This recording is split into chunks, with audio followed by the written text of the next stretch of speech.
How2carpageddon. Australia is a wonderful island with a treasure trove of unique plants, animals, and people.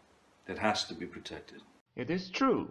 However, methinks, Australia must be a country where no foreign organisms, except for today's Australians themselves, are allowed in the country to preserve the unique ecosystem untouched for thousands of years. That has to be protected. Then, Barnaby Joyce, the Deputy Prime Minister, who was the crusader against Depp's illegally snuck in dogs, who said this: We found out he snuck them in because we saw them taking it to a poodle groomer. Now, Mr. Depp has to either take his dogs back to California or we're going to have to euthanize them.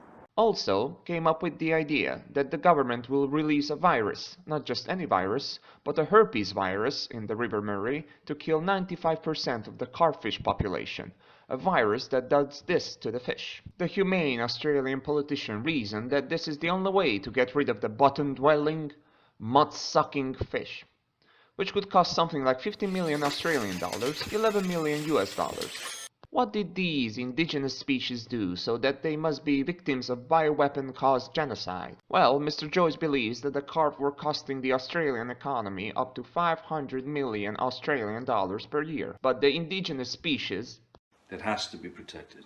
The carp, which make up around 80 to 90% of the fish biomass within the Murray-Darling Basin, use their toothless jaws to feed at the bottom of the river, which causes erosion and makes the water turbid, reducing water quality. That has to be protected. The problem is that carpfish are not indigenous to Australia.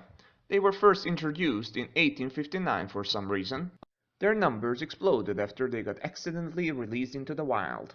Australians are well known for bringing random species to their homeland from abroad because reasons. Well, there must be a reason to bring in giant toads, cats, which turn feral, dogs, which also turn feral, camels, because fuck you that's why, and rabbits, that we all know what they're good at. That has to be protected. So what does a humane, ecosystem-protecting government of the great land of Australia do when the not-so-indigenous species grow in numbers so that they threaten the motherland? Exactly. Kill the bastards. Every year there comes a day when it sucks to be a rabbit or a giant toad in Australia.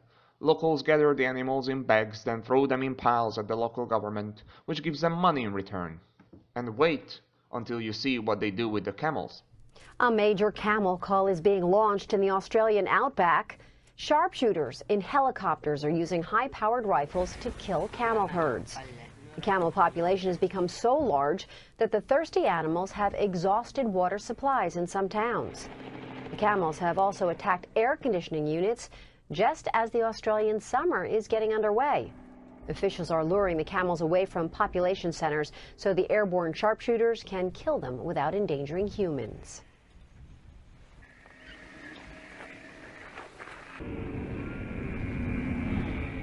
So is this the fate of the carps? Most likely yes, although Science Minister Christopher Pyne said the virus would have no impact on humans. However, I doubt anyone would want to reuse their substance for consumption.